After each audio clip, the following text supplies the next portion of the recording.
Hello there guys, and welcome back to the channel. So today we're going to be talking about one of the most frequently asked questions over the course of last week, and that is, what are you picking from the selector and why? I do think that there are at the very least two very distinct different circumstances where you either get one of these selectors, and that means that whoever you pick will remain unawakened, or B, you potentially have a chance to awaken one of these champions, in which case the answer might change. So if I do manage to pull a selector before collecting the third token to get this guaranteed 7-star, I might actually change my mind. But ultimately, there are some clearly better options and some clearly worse options. It is, however, super important to remember that at the end of the day, this is a game, and regardless of what I say in my video, you should ultimately pick whoever you want or like or enjoy the most. If you are a big fan of a specific champion, don't listen to me or anybody else. Go pick that champion, play, have fun, and I'm sure you're going to be happier for it. So, that said, if somebody does ask me for an advice, assuming that they're relatively neutral on all of these champions, how I would rank them and who I would pick. So, let's start with the one that I definitely recommend nobody picks, and that is Red Goblin. It is fairly straightforward. Red Goblin has two problems. Number one, he is also highly reliant on awakened ability because you gain additional buffs, and it is very, very important for his rotations and ramp ups and everything else. And the second thing is, well, without sounding too harsh, he's a homeless hobo. The best thing this guy can find closest to home is incursions, but we have far, far, far better options for incursions. Realistically, this guy is absolutely non-entity and irrelevant in Alliance Wars and in Battlegrounds and in Alliance Quest. And yeah, you can have some very, very, very fun, interesting interactions in boss fights and stuff like that, because he does interact with any buffs that he has access to, basically. And if you can stack up a ton of buffs with nodes on him, then yeah, he can do some very, very cool things. But again, as a practical matter, this guy is as close to a failure of a champion from recent years as we have had. He just does not work well enough anywhere. Harsh reality. Again, if you like the champion, if he's one of your favorites, go for it. But ultimately, again, he's non-existent in Battlegrounds. Haven't seen him ever used in any of the metas so far. He's pretty much non-existent in Alliance War. Don't think I have seen anybody in high tier use him there. And same for Alliance Quest. What I do see him now and then is some very cheesy interactions with Odin's pre-fights or incursions buffs or something like that. But we have a ton of that. So definitely the one I would recommend to avoid. The second option is AntMan. And AntMan does get somewhat better than Red Goblin, especially if you can get him awakened. He does really do need to be awakened, in my opinion, because that ability to pause his fatigues and poisons and powers things is super important and helpful, regardless of what anybody says. The problem with AntMan, however, is quite similar. He is unfortunately quite a slow champion, and in this game, again, regardless of what anybody tells you, a slow champion is almost always destined to be forgotten. 90% plus of the fights that you do are short, medium length, and you will pretty much always go for the faster options. The places where we can see and get use out of AntMan is Alliance War, because he is buff immune, he is poison immune, and he is shock immune. He has access to poison, and some of that stuff is very helpful for specific Alliance War nodes and interactions, and I have actually seen him used in Alliance War here and there, quite rarely. But again, since he does not exist in vacuum, and champions like Titania, now Silk and Scorpion and whatnot also exist, there is no real good reason to go for AntMan. He just is not fast enough. I like his utility. Don't like how they made him, where you need to spam several level 1s, then you get level 2, then you activate your poisons, and then you start dealing damage. It just does not work well enough in, real practical scenarios.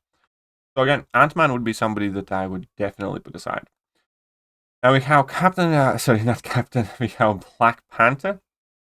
And Black Panther is a champion that I personally do quite like. I think he's quite awesome. I think his buff was quite decent. He does quite massively depend on being awakened and ideally being relatively high sig. And that is the second part. Awakening him helps him a lot. It enables him to beautify Liquid Courage Double Edge, thus immediately making him recoil mastery friendly. It gives him ability accuracy reduction. But as we can see, you do need high sig to actually be able to completely shut down your opponents. Otherwise, it's only going to go up to 75% ability accuracy reduction, 25% from this, and 50% from your Hunter's Might mode. And that is still, in my opinion, an option to take if you can dupe him. Not what I would do, but if you really like Black Panther and you have gotten one of these selectors early, then I would realistically consider taking him. I'd probably still pick something else, but in that case, it kind of makes sense. If you like the champion, if you can awaken him, it's not that bad of a deal anymore. But if you can't awaken him, then this ability goes away, beautifies the debuffs and intercepts. Then your maximum ability accuracy reduction is only 50%, and then you're left with a very, very generic champion that just inflicts bleeds on opponent.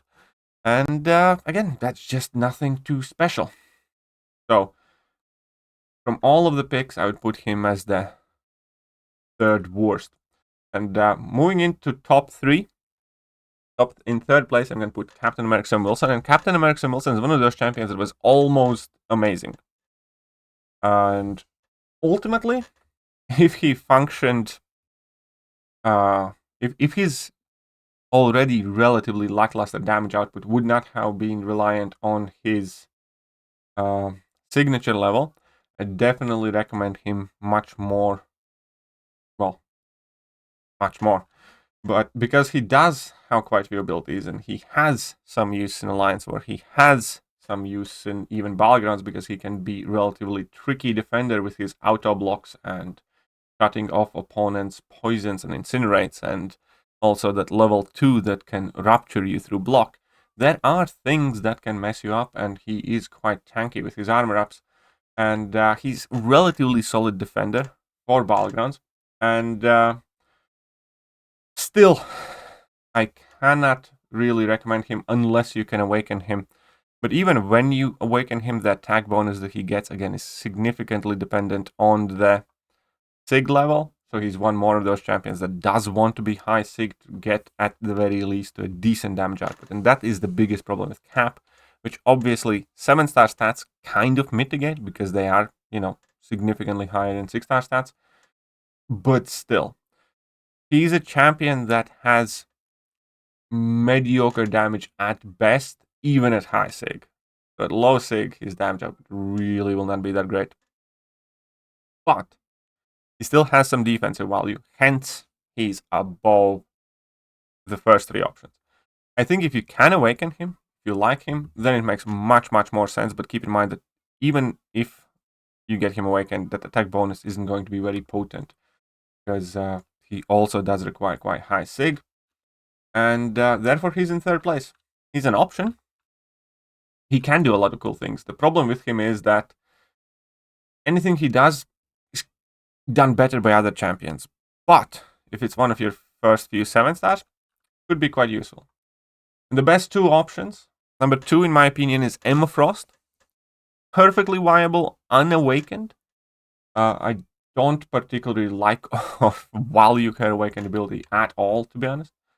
And she is overall, all across the game, the best pick.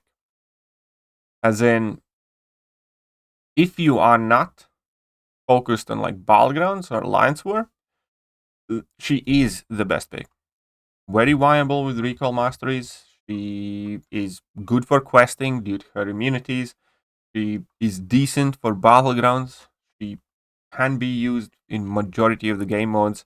She does still hold a ton of utility, a ton of immunities, quite a bit of tankiness, access to prowess, decent damage, ability to bypass, evade, some, fairly intricate power control. Very solid champion. I have always liked her quite a lot, and if you have an option to pick up an M Frost, I think it's a very, very, very solid pick.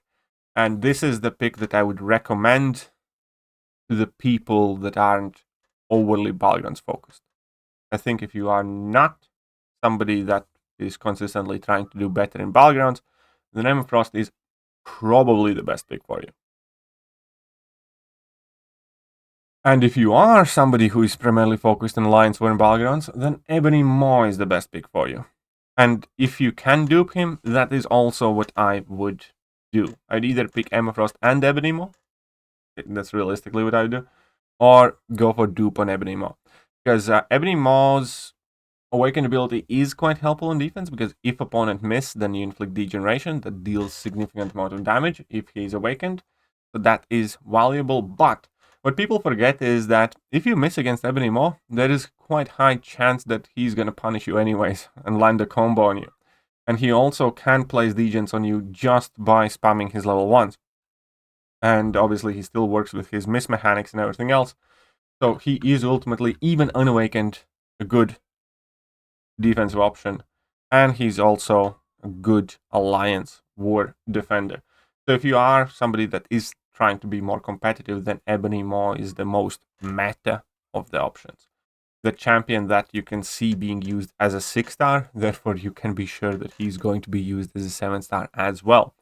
Because if you have noticed, most of these champions, you don't see many people take rank 5 or rank 4. There are some, but not too many. Ebony Maw is a champion that you see presently in metagame.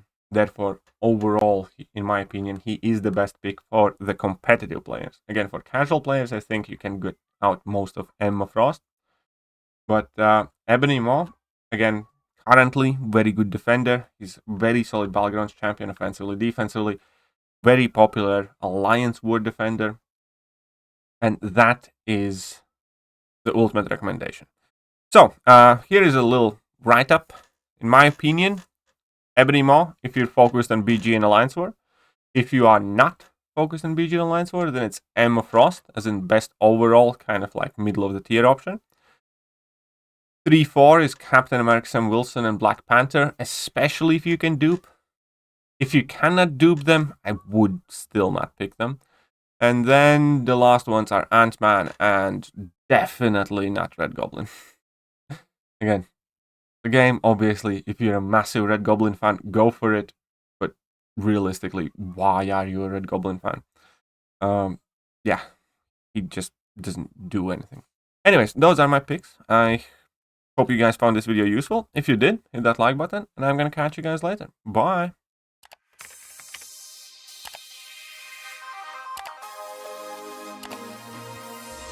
Hello there guys, and welcome back to the channel. So we have all the information about